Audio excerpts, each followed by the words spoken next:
Hello, and welcome to Bookdator Library.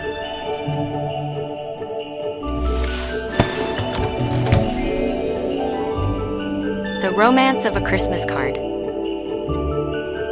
If you are new to our channel, we recommend you to read from the first chapter in this playlist.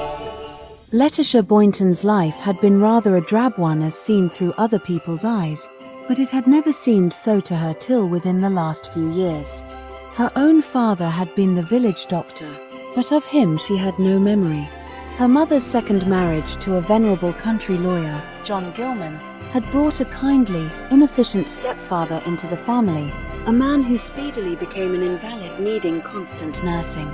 The birth of David when Letty was 3 years old brought a new interest into the household, and the two children grew to be fast friends. But when Mrs. Gilman died, and Letty found herself at 18 the mistress of the house, the nurse of her aged stepfather, and the only guardian of a boy of 15, life became difficult. More difficult still it became when the old lawyer died, for he at least had been a sort of fictitious head of the family, and his mere existence kept David within bounds. David was a lively, harum-scarum, handsome youth, good at his lessons, popular with his companions, always in a scrape, into which he was generally drawn by the minister's son, so the neighbours thought.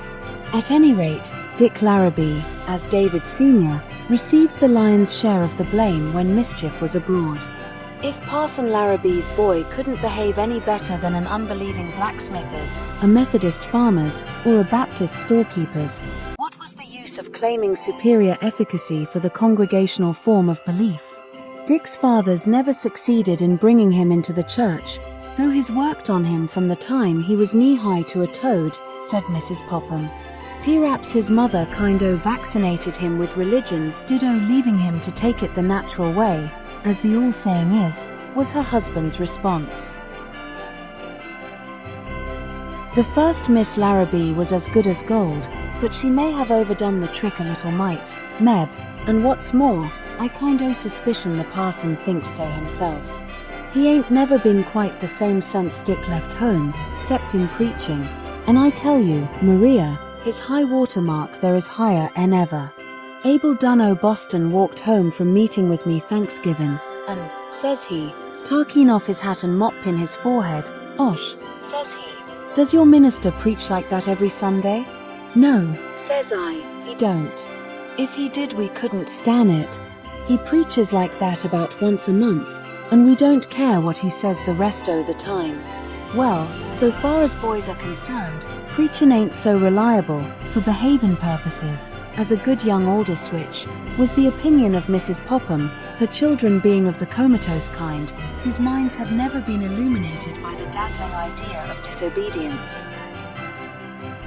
Land sakes, Maria, there ain't orders enough on the riverbank to switch religion into a boy like Dick Larrabee. It's got to come like a thief in the night, as the old saying is, but I guess I don't mean thief, I guess I mean star. It's got to come kind-o like a star in a dark night. If the whole village, generate and unregenerate, hadn't a kep on naggin' and hectorin' and criticising them two boys, Dick and Dave, cayenne tails and multiplyin' of 'em by two, underscore en route underscore as the old saying is, I dare say they'd a both been here yet. Stid-o roamin' round the earth seekin' whom they may devour. There was considerable truth in Ocean Popham's remark, as Letty could have testified, for the conduct of the Boynton-Gilman household, as well as that of the minister, had been continually under inspection and discussion. Nothing could remain long hidden in Beulah. Nobody spied, nobody pried, nobody listened at doors or windows, nobody owned a microscope, nobody took any particular notice of events, or if they did they preserved an attitude of profound indifference while doing it, yet everything was known sooner or later.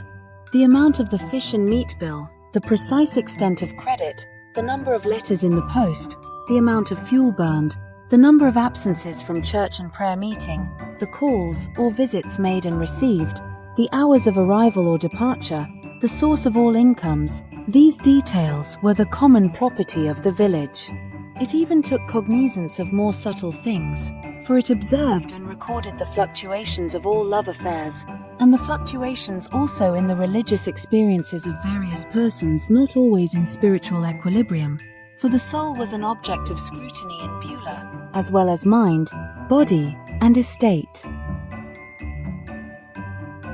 Letty Boynton used to feel that nothing was exclusively her own, that she belonged to Beulah part and parcel, but Dick Larrabee was far more restive under the village espionage than were she and David. It was natural that David should want to leave Beulah and make his way in the world, and his sister did not oppose it. Dick's circumstances were different. He had inherited a small house and farm from his mother, had enjoyed a college education, and had been offered a share in a good business in a city 12 miles away. He left Beulah because he hated it. He left because he could not endure his father's gentle remonstrances or the bewilderment in his stepmother's eyes. She was a newcomer in the household, and her glance seemed to say, "Why on earth do you behave so badly to your father when you're such a delightful chap?" He left because Deacon Todd had prayed for him publicly at a Christian Endeavor meeting, because Mrs. Popham had circulated a wholly baseless scandal about him, and finally because in his young misery the only being who could have comforted him by joining her hapless fortunes to his had refused to do so. He didn't know why. He had always counted on Letty when the time should come to speak the word. He had shown his heart in everything but words. What more did a girl want? Of course, if anyone preferred a purely fantastic duty to a man's love, and allowed a scapegrace brother to foist two red-faced, squalling babies on her, there was nothing to be said.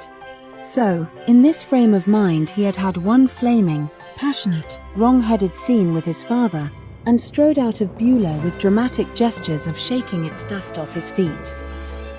His father, roused for once from his lifelong patience, had been rather terrible in that last scene, so terrible that he had never forgiven himself, or really believed himself fully forgiven by God, though his son had alienated half the village and nearly rent the parish in twain by his conduct. As for Letty, she held her peace. She could only hope that the minister and his wife suspected nothing, and she was sure of Beulah's point of view. That a girl would never give up a suitor, if she had any hope of tying him to her for life, was a popular form of belief in the community, and strangely enough it was chiefly the women, not the men, who made it current. Now and then a soft-hearted and chivalrous male would observe indulgently of some village beauty, "I shouldn't wonder a mite if she could 'a' had Bill for the asking," but this opinion would be met by such a chorus of feminine incredulity that its author generally withdrew it as unsound and untenable. It was then, when Dick had gone away, that the days had grown drab and long, but the twins kept Letty's inexperienced hands busy, though in the first year she had the help of old Miss Clarissa Perry, a childless expert in the bringing up of babies. The friendship of Reba Larrabee, so bright and cheery and comprehending, was a never-ending solace. There was nothing of the martyr about Letty. She was not wholly resigned to her lot, and to tell the truth she did not intend to be, for a good many years yet. "I'm not a minister, but I'm the wife of a minister, which is the next best thing," Mrs. Larrabee used to say. "I tell you, Letty, there's no use in human creatures being resigned till their bodies are fairly worn out with fighting. When you can't think of another mortal thing to do, be resigned. But I'm convinced that the Lord is ashamed of us when we fold our hands too soon. You were born courageous, Reba." And Letty would look admiringly at the rosy cheeks and bright eyes of her friend. "My blood circulates freely. That helps me a lot." Everybody's blood circulates in Racine, Wisconsin. And the minister's wife laughed genially. "Yours, hereabouts, freezes up in your 6 months of cold weather, and when it begins to thaw out the snow is ready to fall again. That sort of thing induces depression, although no mere climate would account for Mrs. Popham. Ossian said to Luther the other day, 'Maria ain't hardly to blame, parson. She come from a gloomy stock.' The lads was all gloomy, root and branch. They say that the lad babies was always discouraged 2 days after they was born." The cause of Letty's chief heartache, the one that she could reveal to nobody, was that her brother should leave her nowadays so completely to her own resources. She recalled the time when he came home from Boston, pale, haggard, ashamed, and told her of his marriage months before. She could read in his lackluster eyes and hear in his voice the absence of love, the fear of the future. That was bad enough, but presently he said, "Letty, there's more to tell. I've no money and no place to put my wife, but there's a child coming. Can I bring her here till afterwards? You won't like her, but she's so ailing and despondent just now that I think she'll behave herself, and I'll take her away as soon as she's able to travel. She would never stay here in the country. Anyway, you couldn't hire her to do it." She came, black-haired, sullen-faced Eva, with a vulgar beauty of her own, much damaged by bad temper, discontent, and illness. Oh, those terrible weeks for Letty, hiding her own misery, putting on a brave face with the neighbors, keeping the unwelcome sister-in-law in the background. It was bitterly cold, and Eva raged against the climate, the house, the lack of a servant, the absence of gaiety, and above all at the prospect of motherhood. Her resentment against David, for some reason unknown to Letty, was deep and profound, and she made no secret of it, until the outraged Letty, goaded into speech one day, said, "Listen, Eva, David brought you here because his sister's house was the proper place for you just now. I don't know why you married each other, but you did, and it's evidently a failure. I'm going to stand by David and see you through this trouble, but while you're under my roof you'll have to speak respectfully of my brother, not so much because he's my brother, but because he's your husband and the father of the child that's coming. Do you understand?" Letty had a good deal of red in her bronze hair, and her brown eyes were as capable of flashing fire as Eva's black ones.